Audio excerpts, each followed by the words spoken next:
میں نے تنزیہ انداز میں پوچھا، مطلب اگر ہم ان کے ہاتھ چڑھ گئے تو تم ہم سے لاتعلقی ظاہر کرو گے؟ نہیں، میں نے ایک امکانی بات کی ہے، ویسے ایسا موقع نہیں آئے گا۔ اس ہوٹل میں قریباً 450 کمرے ہیں اور تمام کمروں کی چھان بین کر کے کسی اہلکار کا تم تک پہنچنا اتنا آسان نہیں ہوگا، مگر احتیاط تو لازم ہے نا۔ تم جانتی ہو کہ میرے لیے یہ بالکل انجان علاقہ ہے۔ اس نے اطمینان سے جواب دیا، کیپٹن کی موجودگی میں تمہارا یہ گلہ بیچا ہے۔ کاغذ دستخط کراتے وقت تمہارا اس سے فاصلہ کتنا ہوگا؟ وہ اس کرسی پر بیٹھا ہوگا اور میں اس کے بائیں طرف والی کرسی پر بیٹھی ہوں گی۔ اس نے 2 اکٹھی پڑی کرسیوں کی نشاندہی کی تھی۔ میں نے مشورہ دیتے ہوئے کہا، مناسب ہوگا کہ تم بیٹھنے کے بجائے کھڑے ہو کر اس سے دستخط لینا اور بلٹ پروف جیکٹ ضرور پہننا۔ کیا مطلب یہ کہ ٹانگ میں لگنے والی گولی سے موت واقعا نہیں ہوتی، مگر مجھے تو بتایا گیا ہے کہ تم بے مثال نشانے باز ہو۔ میڈم، 1900 میٹر کے فاصلے سے ایک آدمی کے سر کو نشانہ بنانا اور موسم کا کوئی پتہ نہیں کہ کیسا ہو، سب سے بڑا خطرہ ہوا کا ہوتا ہے۔ گولی کو آسانی سے دائیں بائیں لے جا سکتی ہے۔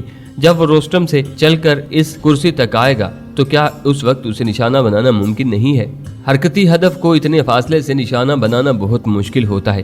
ٹھیک ہے، میں کوشش کروں گی کہ کھڑے ہو کر اسے دستخط لوں، لیکن اگر اس نے مجھے بیٹھنے کا کہا تو یقیناً میں انکار نہیں کر سکوں گی۔ یہ کاغذ تمہاری بجائے کوئی اور دستخط کرانے نہیں آ سکتا؟ نہیں، اور اگر آ سکتا تب بھی میں خود ہی آتی کہ دوسری صورت میں شک کی زد میں آ سکتی ہوں۔ تیز ہوا چلنے کی صورت میں کیا میں گولی نہ چلانے کا فیصلہ کر سکتا ہوں؟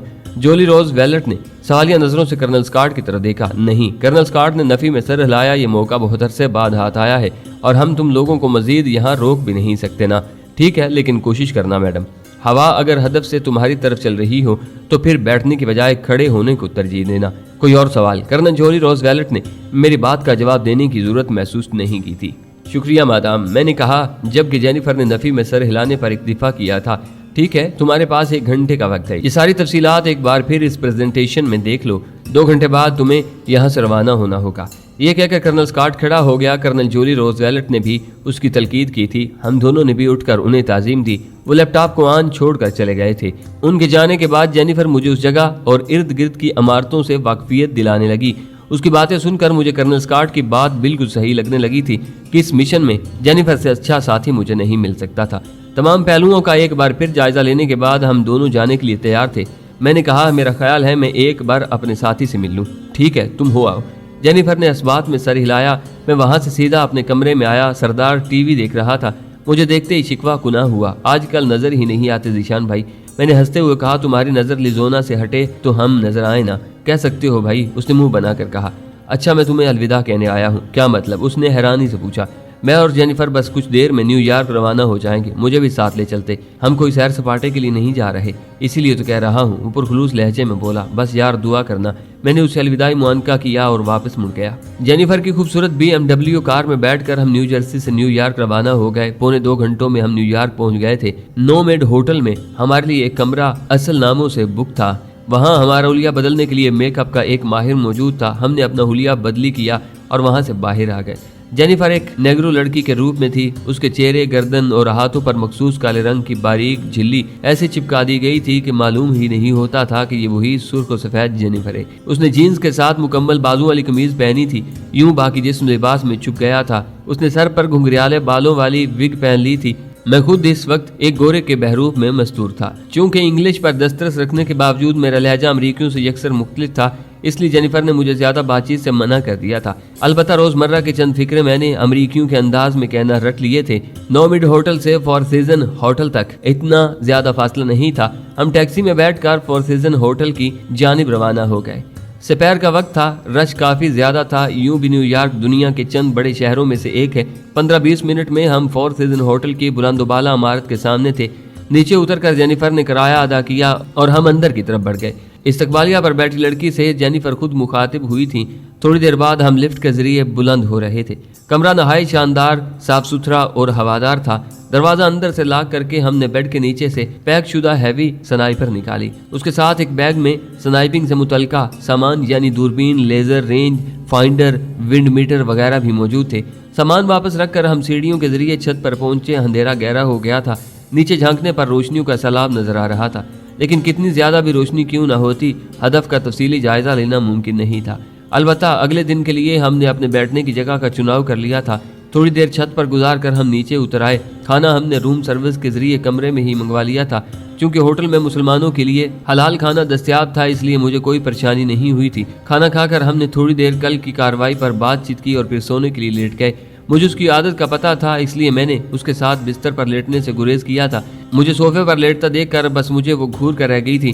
صبح سویرے اٹھ کر ہم سیڑھیوں کے ذریعے چھت پر پہنچے اور وہاں ہیوی سنائپر اور دوسرا سامان چھپا کر رکھ دیا۔ پھر نیچے آ کر ناشتہ کرنے لگے۔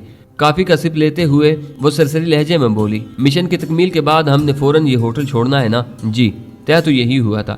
اگر اس وقت میں حکمت عملی میں کوئی تبدیلی کر دیتی ہوں تو تم بحث میں نہ الجھنا، بس میں جو کہوں خاموشی سے اس پر عمل کرنا۔ کیا مطلب کو چھوڑو، تمہیں یہاں سے بخیریت واپس لے جانا میری ذمہ داری ہے اور برائے مہربانی چوں چرا کیے بغیر میری ہدایات پر عمل کرتے رہنا۔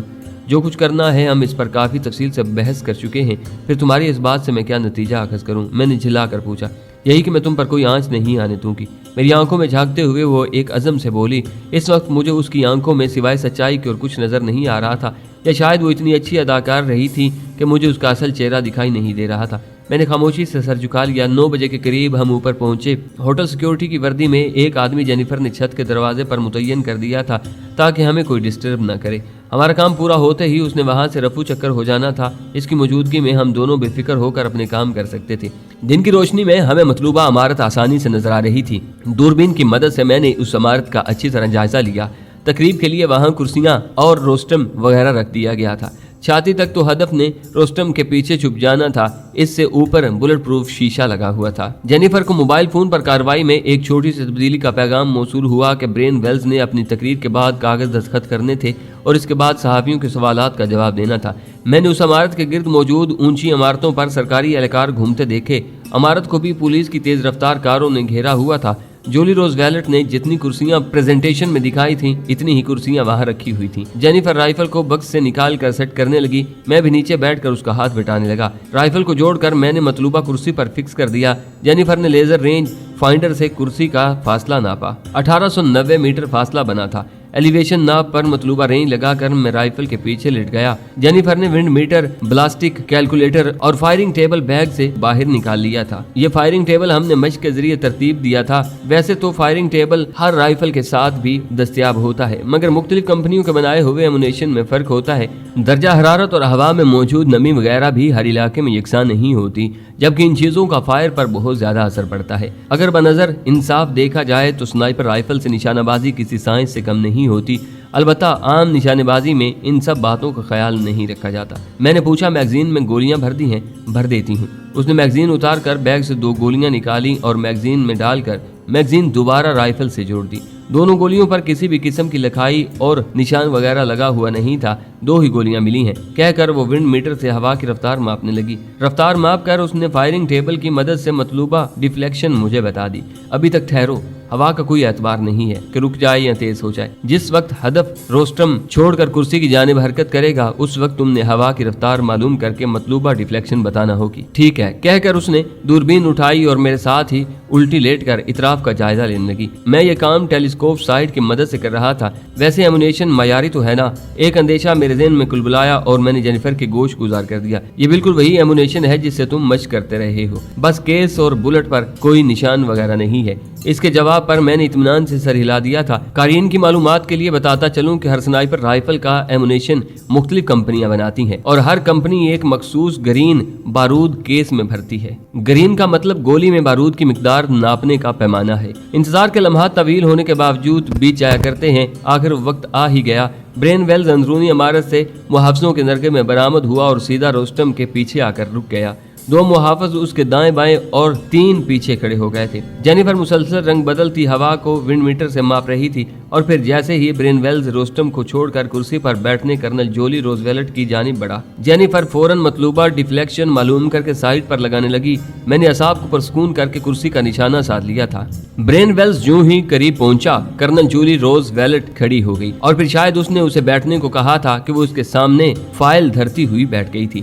ہوا نارمل ہی تھی لیکن پھر بھی کرنل جولی روز ویلٹ کے دل میں خوف کی موجودگی یقینی تھی۔ اسے معلوم تھا کہ جو شخص اس کے اتنے قریب بیٹھا ہے اس نے گولی کا نشان نہ بننا ہے اور نشانہ باز کی ہلکی سی غلطی سے وہ گولی برین ویلز کی بجائے اس کے سر میں پیوست ہو سکتی تھی۔